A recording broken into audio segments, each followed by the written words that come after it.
Hello student, स्वागत है आप सभी का अपने परिवार एग्जामपुर पे। दिस इज योगेश और मैं आप सभी का आज की इस क्लास में एक बार फिर से तहे दिल से स्वागत करता हूं।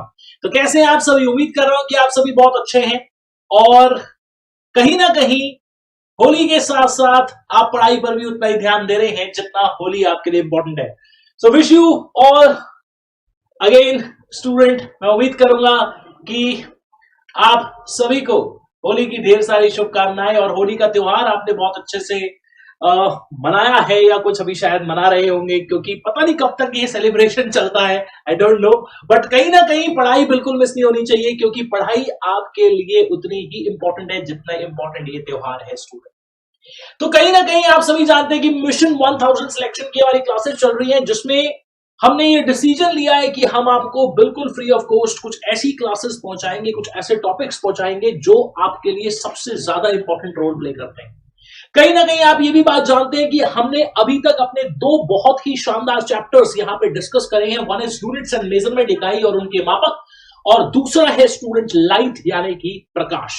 और आज भी एक बहुत ही पावरफुल चैप्टर लेके आपके सामने यहां पर जुड़ चुके हैं जिसका नाम है साउंड। आप सभी को गुड आफ्टरनून, सभी का स्वागत है आज की इस क्लास के अंदर। बहुत ही शानदार तरीके से हम स्टूडेंट यहां पर बात करेंगे किसके बारे में? साउंड के बारे में बात करेंगे स्टूडेंट, ध्वनि के बारे में। साउंड का चैप्टर हम यहां पर आज डिस्कस करेंगे।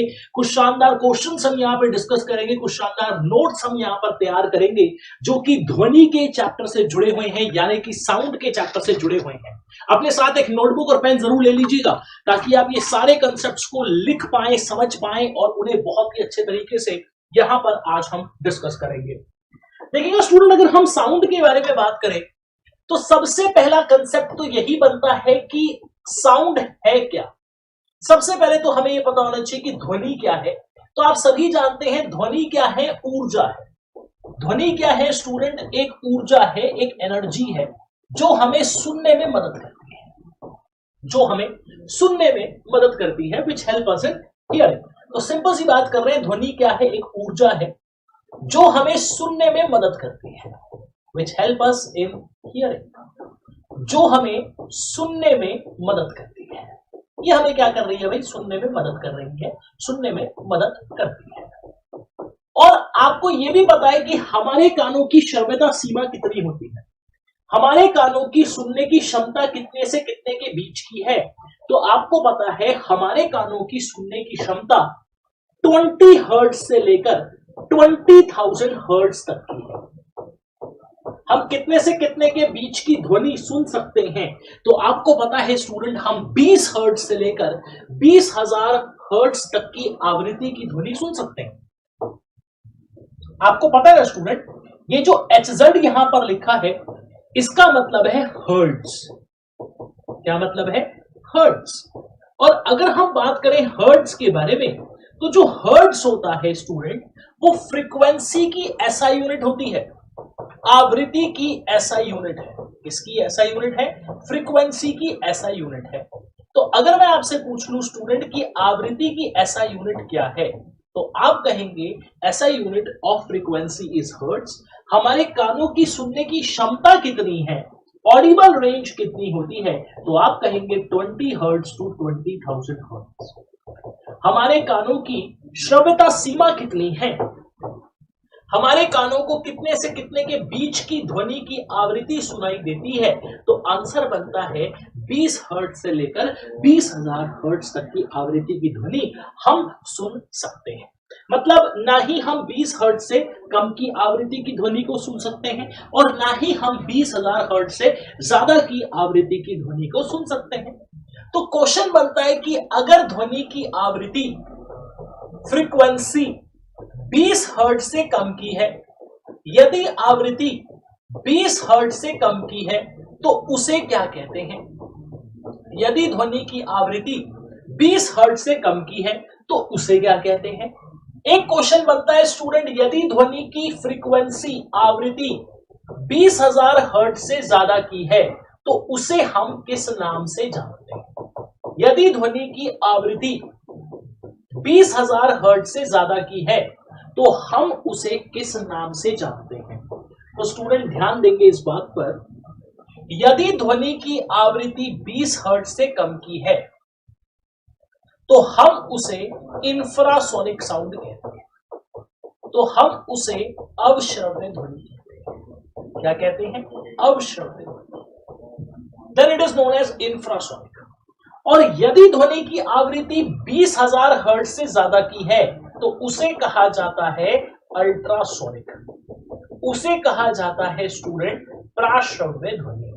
क्या कहते हैं? प्राश्रव्य ध्वनि। तो सिंपल सी बात है, दो कंसेप्ट यहां पर आते हैं। ध्वनि जिसकी आवृत्ति 20 हर्ट्ज से कम की है उसे आप क्या कहते हैं? तो उसे कहते हैं इंफ्रासोनिक। अगर ध्वनि की आवृत्ति 20,000 हर्ट्ज से ज्यादा की है तो उसे कहते हैं अल्ट्रासोनिक। और हमारे कानों की सुनने की क्षमता जो है वो कितने से कितने के बीच की होती है? तो आपको पता है 20 हर्ट्ज से लेकर 20,000 हर्ट्ज तक की हमारे कानों की सुनने की क्षमता होती है। ये क्या रहती है स्टूडेंट? ये रहती है आपकी ऑडिबल रेंज। ये रहती है स्टूडेंट हमारे कानों की सुनने की क्षमता। इसे कहा जाता है ऑडिबल रेंज, इसे कहा जाता है ऑडिबल रेंज, इसे कहा जाता है श्रव्यता सीमा। That is what we call as श्रव्यता सीमा। इसे ऑडिबल रेंज के नाम से जाना जाता है। स्टूडेंट अगर हम बात करते हैं फ्रीक्वेंसी के बारे में कि फ्रीक्वेंसी क्या होता है, आवृत्ति क्या होती है, सर ये समझा दीजिए। फ्रीक्वेंसी का मतलब क्या होता है, आवृत्ति का मतलब क्या होता है? तो ध्यान दीजिएगा, आवृत्ति का मतलब होता है number of cycles covered in 1 second, number of cycles पर सेकेंड, प्रति सेकेंड, प्रति सेकेंड चक्र को आवृत्ति कहते हैं। प्रति सेकेंड चक्र को आवृत्ति कहते हैं। ध्यान देंगे इस बात पर। हम ये कह रहे हैं कि ये हमारे पास एक वेव है, ये हमारे पास एक तरंग है। ये क्या है स्टूडेंट? हमारे पास एक वेव है, ये हमारे पास एक तरंग है। अगर हम बात करें स्टूडेंट किसके बारे में? फ्रीक्वेंसी के बारे में। तो एक साइकिल कब कवर होगी? यहां से यहां पर, फिर दूसरी साइकिल कब कवर होगी? यहां पर, तीसरी साइकिल कब कवर होगी? यहां पर। तो क्या कहा जाता है कि एक सेकंड में कितनी साइकिल्स कवर की गई वो ही उसकी फ्रीक्वेंसी है। सपोज मान के चलते कि ये वेव यहां तक डिटरमाइंड है, this wave is determined till here, और मैं आपसे पूछ लूं कि इसने कितनी साइकिल्स कवर की, तो आप कहेंगे 3 साइकिल्स कवर की है। This wave has covered 3 cycles, मान के चलते हैं इन 1 सेकेंड। अगर इस वेव ने 3 साइकिल कवर करी 1 सेकंड में, और मैं आपसे पूछ लूं कि इसकी फ्रीक्वेंसी कितनी है, इसकी आवृत्ति कितनी है, तो आप कहेंगे इसकी आवृत्ति है 3 हर्ट्ज। कितनी है? 3 हर्ट्ज की। तो सिंपल सी बात बन जाती है कि फ्रीक्वेंसी का एक फॉर्मूला होता है that frequency is the reciprocal of time period. Frequency is the reciprocal of time period. ये किस पर निर्भर करती है? ये समय काल पर निर्भर करती है। अगर समय काल ज्यादा होगा तो फ्रीक्वेंसी कम होगी, अगर समय काल कम होगा तो फ्रीक्वेंसी ज्यादा होगी। तो सिंपल सी बात हम कर रहे हैं, frequency is the reciprocal of time period. आवृत्ति समय काल पर निर्भर करती है। अगर समय काल ज्यादा तो फ्रीक्वेंसी कम, अगर समय काल कम तो फ्रीक्वेंसी ज्यादा। इतनी सी बात आपको समझ में आनी चाहिए। क्लियर हो रही है इतनी सी बात? बहुत ही सिंपल सा कंसेप्ट है स्टूडेंट, ये बस आपको पता होना चाहिए कि कैसे कैसे कंसेप्ट यहां से बन जाते हैं। तो सिंपल सा लॉजिक, सिंपल सा कंसेप्ट यहां पर बन जाता है, frequency is the reciprocal of time period. क्या बन जाता है? Frequency is the reciprocal of time period. ठीक है, बहुत बढ़िया स्टूडेंट, बिल्कुल सही, बहुत अच्छे, बहुत ही बढ़िया, बिल्कुल सही स्टूडेंट, एक्सीलेंट, वेल डन, बहुत बढ़िया। तो कंसेप्ट क्या आ जाता है? कंसेप्ट इतना सा आ जाता है, कंसेप्ट इतना सा आ जाता है कि आपसे पूछ लेते हैं एक सवाल, if a wave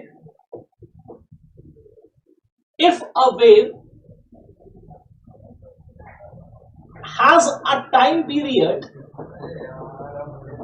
of 5 seconds, what will be the frequency? Find frequency. Find frequency, आवृत्ति ज्ञात करें। क्या कहा जा रहा है? यदि तरंग का समय काल 5 सेकंड का है, यदि तरंग का समय काल 5 सेकंड का है, यदि तरंग का समय काल 5 सेकंड का है, यदि तरंग का समय काल 5 सेकंड है, आवृत्ति ज्ञात करें, आवृत्ति बताएं, फ्रीक्वेंसी बताएं, आवृत्ति की वैल्यू कितनी होगी? What will be the value of the frequency? तो ध्यान देंगे स्टूडेंट, आप सभी को पता है frequency is the reciprocal of time period.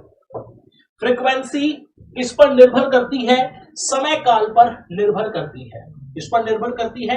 समय काल पर। अगर टाइम आपका 5 सेकेंड्स का है तो फ्रीक्वेंसी कितनी होगी? फ्रीक्वेंसी होगी 1/5 हर्ट्ज। क्या होगी? 1/5 hertz. 1/5 hertz will be the frequency. कितनी हो जाएगी?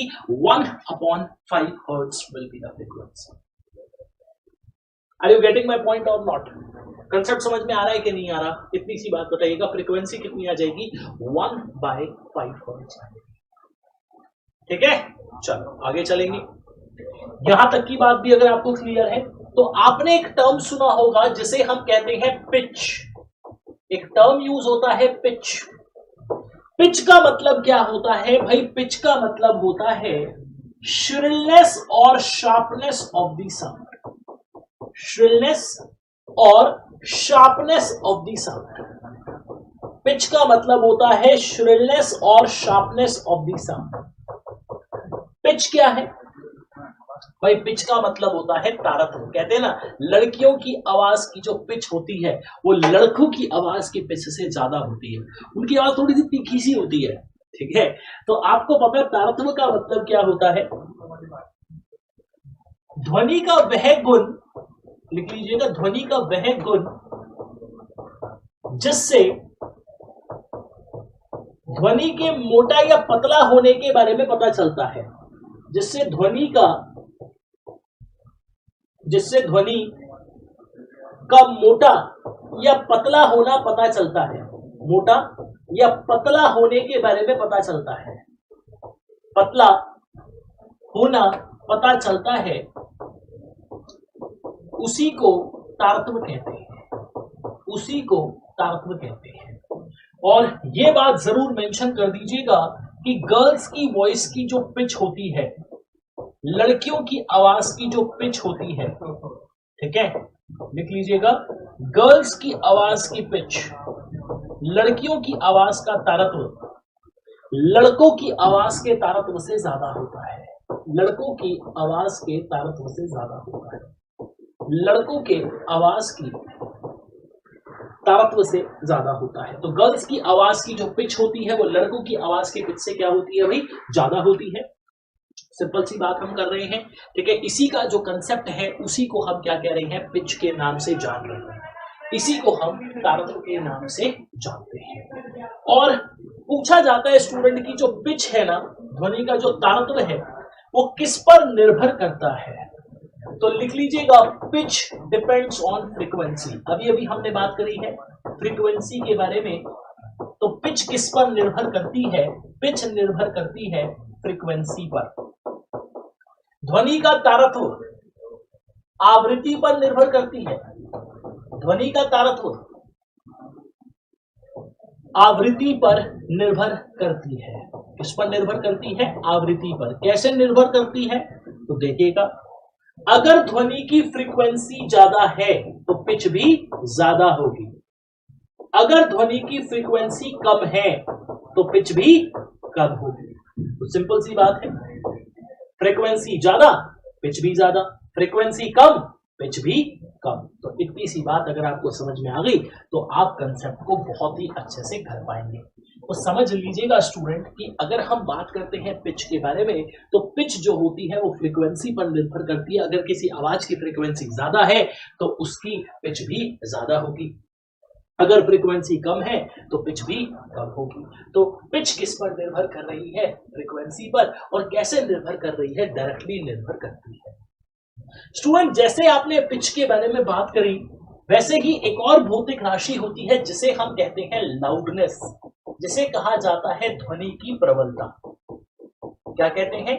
लाउडनेस, यानी कि ध्वनि की प्रबलता। पूछा जाता है स्टूडेंट प्रबलता के बारे में, इसके बारे में पूछते हैं, प्रबलता के बारे में। तो स्टूडेंट ध्यान दीजिएगा, प्रबलता का मतलब होता है हमारे कानों की ध्वनि के प्रति संवेदनशीलता। क्या लिखना है? Sensitivity of the human ear towards the sound. Sensitivity of human ear towards sound.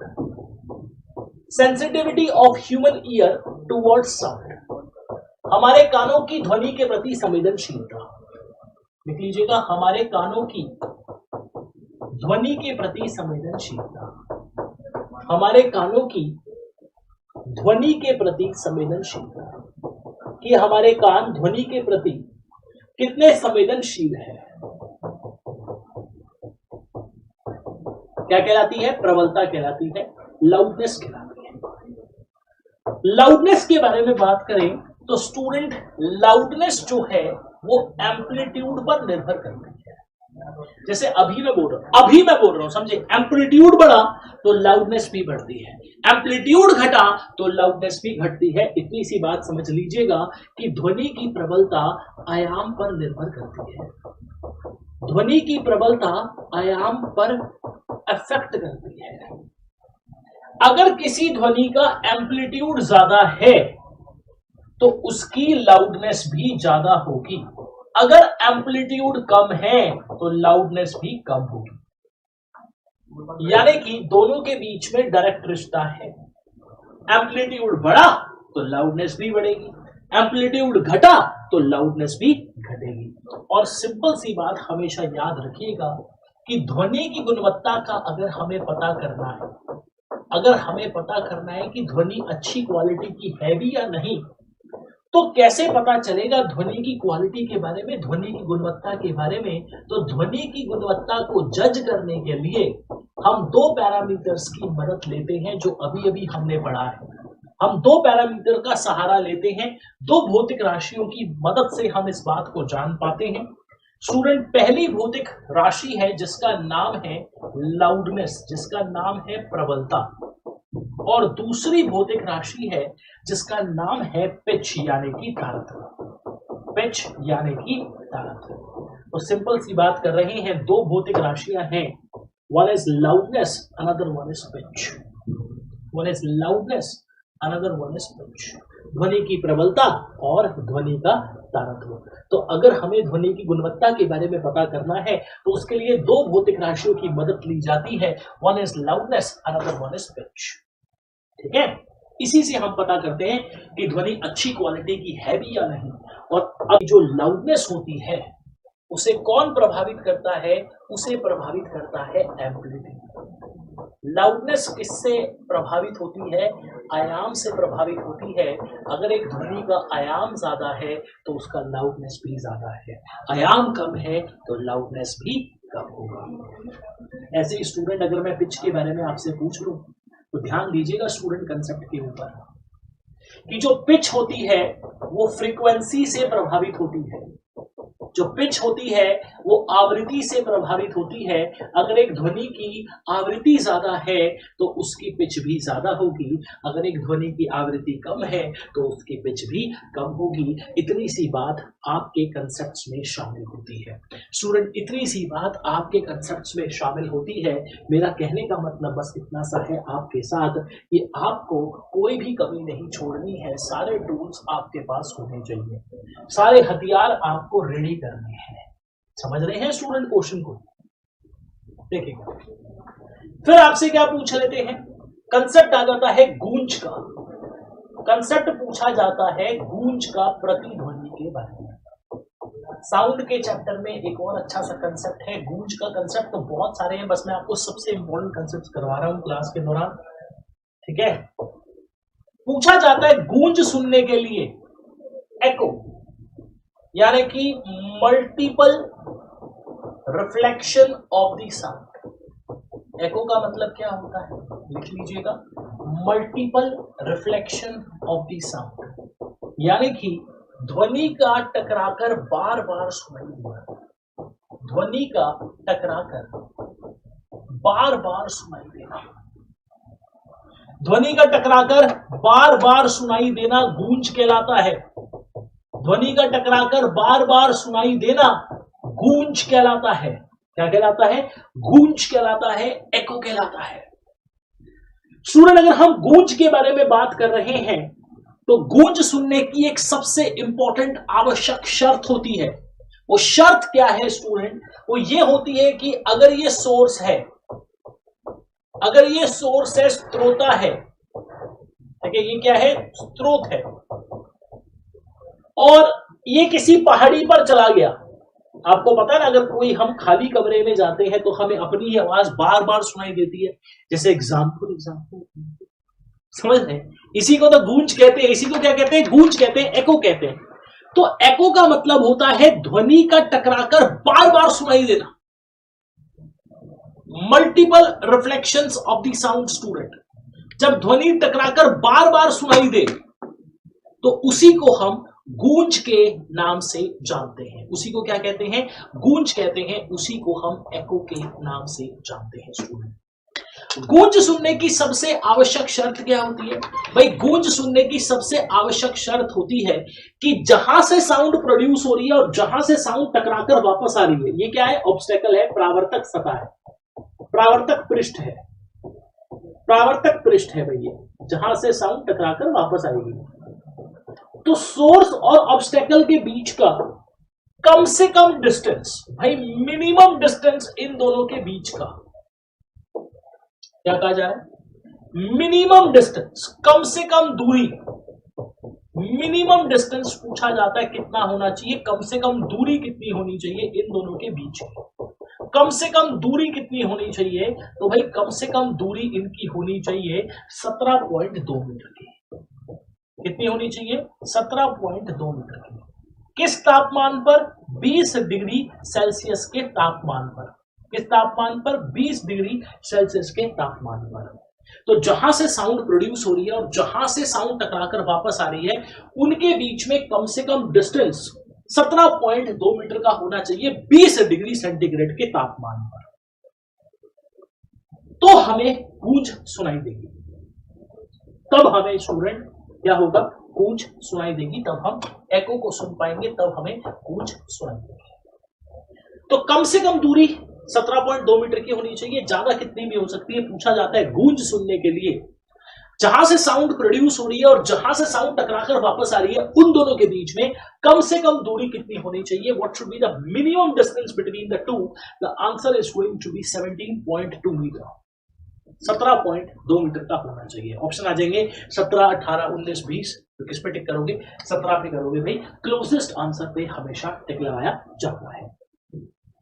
फिर स्टूडेंट, आपको यह भी पता है कि ध्वनि हमारे कानों में कितने समय के लिए रहती है। कंसेप्ट पूछा जाता है परसिस्टेंस ऑफ साउंड का।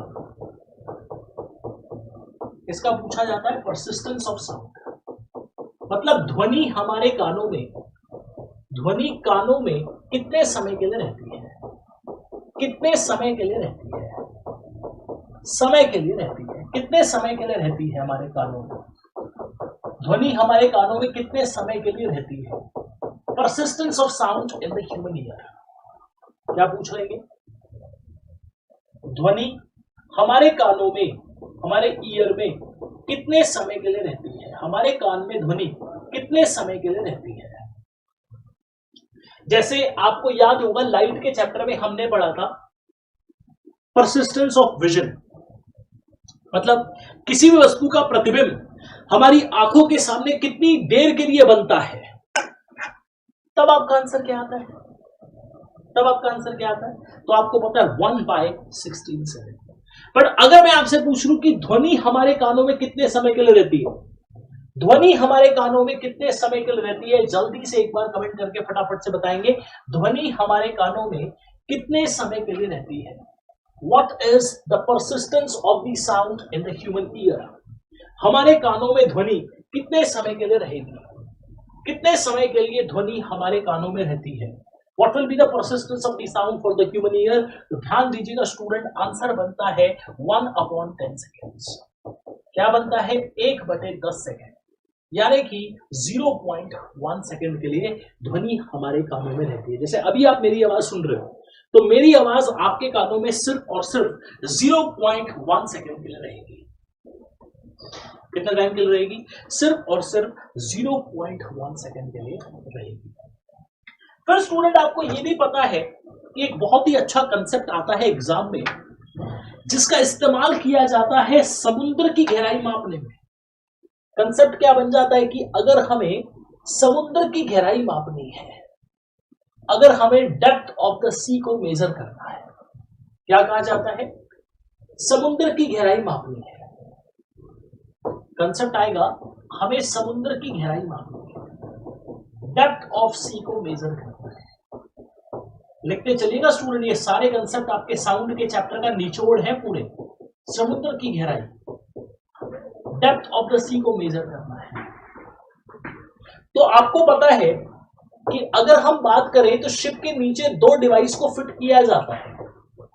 एक डिवाइस वो होता है जो यहां से सिग्नल को नीचे भेजता है और फिर ये सिग्नल सी बेड से टकराते हैं और यहां पर वापस आ जाते हैं, है ना? तो यहां से सिग्नल जाता है और ये लौटकर वापस आ जाता है।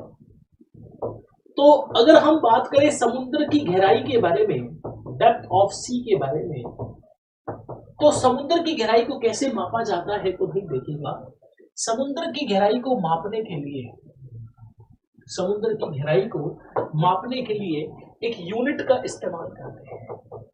एक यूनिट का इस्तेमाल करते हैं स्टूडेंट। उस यूनिट का नाम क्या है अगर मैं आपसे पूछ लूं तो आंसर बनता है फैथोम। समुद्र की गहराई किस यूनिट में दर्शाते हैं? तो भाई समुद्र की गहराई फैथोम नाम की यूनिट में दर्शाते हैं।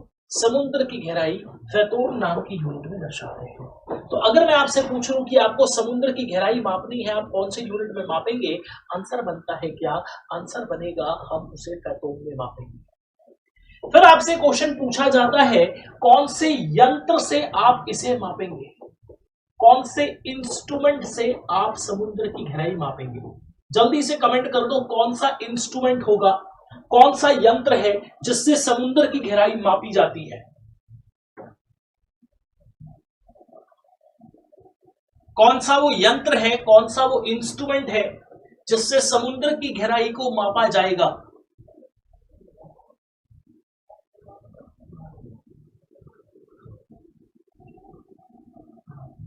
बहुत बढ़िया स्टूडेंट, अगर यंत्र का नाम पूछ रहे तो यंत्र है स्टूडेंट फैथोमीटर। यंत्र बनता है आपका फैथोमीटर। कौन सा यंत्र बनता है? फैथोमीटर। तो यंत्र का नाम क्या बनता है भाई? यंत्र का नाम बनता है फैथोमीटर। क्या नाम बन जाएगा? फैथोमीटर। फिर आपसे स्टूडेंट क्वेश्चन पूछा जाता है कि अगर आपको समुद्र की गहराई की मापन करना है तो आप ऐसा करने के लिए कौन सी तरंगों का इस्तेमाल करते हैं? कौन सी वेव्स का आप यहां पर इस्तेमाल करेंगे? कौन सी तरंगे आप यहां पर इस्तेमाल करेंगे? तो लिख लीजिएगा, ऐसा करने के लिए प्राश्रव्य तरंगों का इस्तेमाल होता है। ऐसा करने के लिए स्टूडेंट ध्यान देंगे, प्राश्रव्य तरंगों का हम यहां पर इस्तेमाल करते हैं। अल्ट्रासोनिक वेव्स का हम यहां पर इस्तेमाल करते हैं। प्राश्रव्य तरंगों का हम यहां पर इस्तेमाल करते हैं। कौन सी वेव्स होती हैं? अल्ट्रासोनिक वेव्स होती हैं भाई, जिनकी फ्रीक्वेंसी 20,000 हर्ट्ज से ज्यादा की होती है, उनका हम यहां पर इस्तेमाल करते हैं ताकि हम समुद्र की गहराई का मापन कर सके, so that we can easily measure the depth of the sea. ठीक है। फिर आपसे क्वेश्चन क्या पूछेंगे, कौन सा प्रिंसिपल है, कौन सा सिद्धांत है जिसका इस्तेमाल किया जाता है समुद्र की गहराई मापने में? तो आपने एक सिद्धांत का नाम सुना होगा स्टूडेंट, ये बहुत ही फेमस प्रिंसिपल है, इसका नाम है सोनार। क्या नाम है इसका? सोनार। तो सोनार नाम के सिद्धांत का इस्तेमाल करके समुद्र की गहराई मापी जाती है। जल्दी से एक बार इसकी फुल फॉर्म बता दीजिएगा। सोनार की फुल फॉर्म क्या है? सोनार से आप क्या समझते हैं? सोनार शब्द का फुल फॉर्म आपको बतानी है।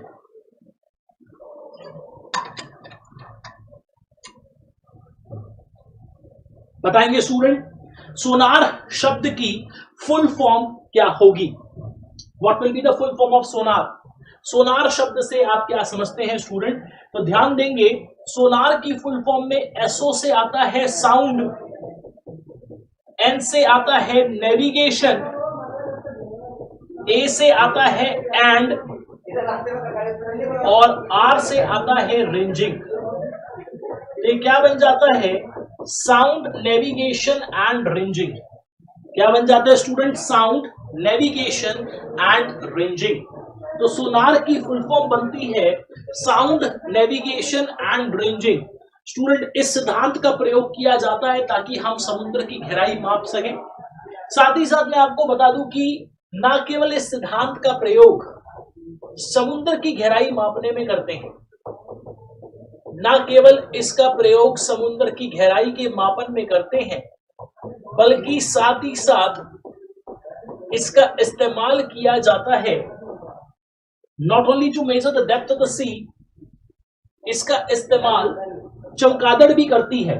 स्टूडेंट, अगर हम बैट्स के बारे में बात करें, अगर बात हो जाए चमगादड़ के बारे में, तो जो बैट्स हैं, जो चमगादड़ हैं, जब वो अपने शिकार को पकड़ती हैं, when they are catching their prey, जब वो अपने शिकार को पकड़ती है तो उस समय भी वो हाई फ्रीक्वेंसी स्क्वीक्स निकालती हैं। जब ये अपने शिकार को पकड़ती हैं तो हाई फ्रीक्वेंसी की वेव्स निकालती हैं, जो इनके पास टकराकर वापस आ जाती हैं, जिनसे इन्हें ये पता लग जाता है कि इनका शिकार कितनी दूरी पर है। तो ऐसा करने के लिए भी सोनार नाम के सिद्धांत का इस्तेमाल किया जाता है। तो सोनार नाम का सिद्धांत बहुत यूजफुल है स्टूडेंट। इसकी फुल फॉर्म बनती है साउंड, नेविगेशन एंड रेंजिंग, और इसके अंदर जो तरंगे इस्तेमाल होती हैं वो आपको पता है, वो साउंड की वेव्स जो होती हैं वो कौन सी होती हैं? वो आपकी अल्ट्रासोनिक होती है। वो आपको पता है स्टूडेंट कौन सी होती है? प्राश्रव्य होती है। तो जो तरंगे यहाँ पर इस्तेमाल की जा रही हैं, ये तरंगे कौन सी हैं? ये है आपकी प्राश्रव्य तरंगे। ये तरंगे कौन सी हैं? ये वेव्स कौन सी है स्टूडेंट? तो ये वेव्स बनती हैं आपकी अल्ट्रासोनिक वेव्स। ये वेव्स होती हैं स्टूडेंट प्राश्रव्य तरंगे। तो इन्हें क्या कहते हैं? इन्हें कहा जाता है अल्ट्रासोनिक वेव्स।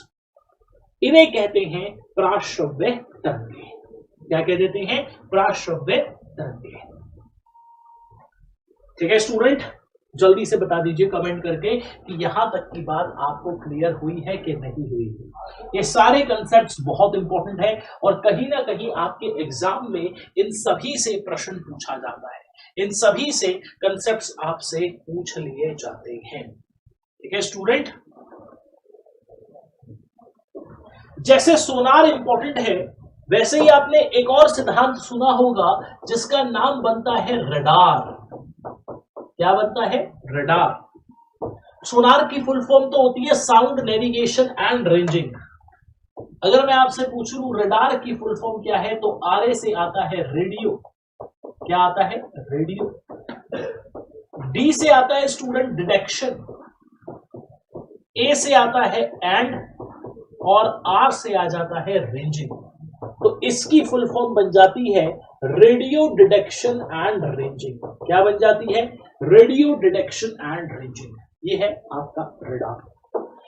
इसका इस्तेमाल किया जाता है हवाई जहाज की चाल को मापने के लिए। ये एरोप्लेन है, एरोप्लेन की हमें स्पीड नापनी है, हवाई जहाज की चाल मापनी है, हवाई जहाज की दूरी मापनी है।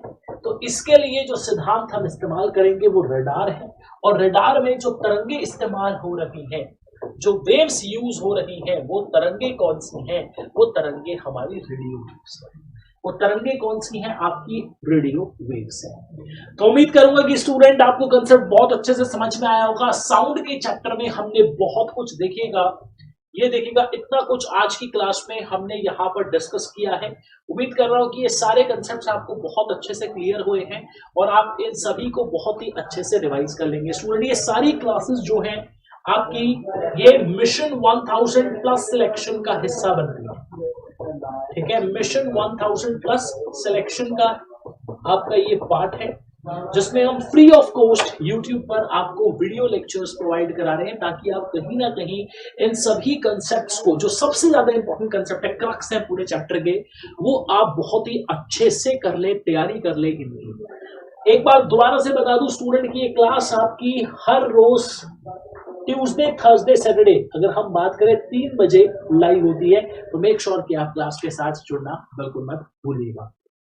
ठीक है, चलेगा। तो आज की क्लास में हम डिस्कस कर रहे हैं, मिलेंगे आपसे नेक्स्ट क्लास में कुछ और नए कंसेप्ट्स के साथ। Bye bye, take care.